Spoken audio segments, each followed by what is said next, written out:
I cheated on my husband, but I don't think he should leave me because I'm a great wife. My husband is a real estate agent who works multiple hours and spends much of his time out. During October 2020, a guy named Jay messaged me on Instagram. We chatted in a decent way. Turns out, he's the younger brother of a classmate with whom I attended high school. We chatted for 7 months and we met for the first time. Soon after, we began to have an emotional affair which later turned physical. Despite knowing I had a family, I convinced myself that I was right, that it isn't serious and should be okay. Needless to say, I was denying my husband any cuddling or romances. We were more like roommates at this point. We just basically slept on the same bed. We didn't talk much. He was struggling at his job. I still thought it was all okay, and my husband would be happy that I found someone to satisfy me while he was working, and it wasn't an issue. I used to taunt my husband and argue with him over small reasons. I used to absolutely despise him, as Jay was much more fit and handsome than him. Jay began to think I settled for less even after I had a family and a good marriage. A few months later, my husband's mother passed away, and he broke down in a bad way. He began to argue with me more, blaming me for his mom's death, that I was what kept him from meeting his mom, and I must be happy now that she's gone. Me and his mom never got along in fairness. While he was going through his mother's passing, I didn't support him emotionally. I shouted at him. I didn't realize the impact it had on our daughter. I told him in August I wanted a divorce. That further broke him down. I rented out a small apartment and moved out, taking my daughter with me. I told her I didn't want her near her father as he was having a mental breakdown and becoming emotionally abusive. Jay sometimes used to visit us. I introduced him to my daughter. They became friends due to a similar gaming mentality. Things took the worst turn possible a month later. Jay tried to make a move on my daughter and turned out to be a pedo. She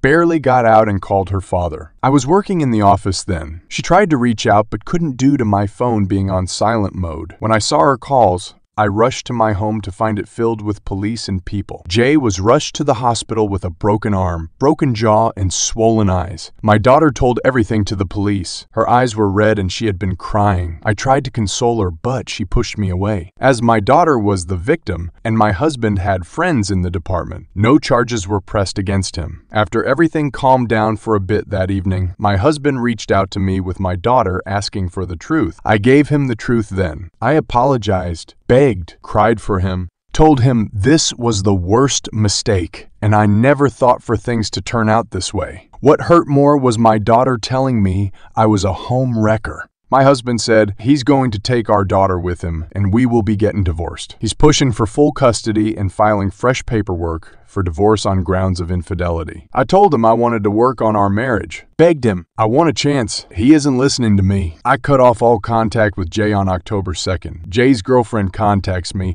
and types out all the worst names you can imagine on earth. After that day, I started to work on my marriage. I tried reaching out to my husband, but he blocked me on everything, even has a new phone number. I began individual counseling, reading books, and trying to come clean about everything. I had a chat with my daughter. She doesn't want to call. I told her everything. Told her I was sorry and all I want now is just a happy family, and I gladly give up everything to make it work. She tells me I'm selfish and that I would have kept her father in the dark only to get back with Jay, and thank me for breaking up the happy family and home she has.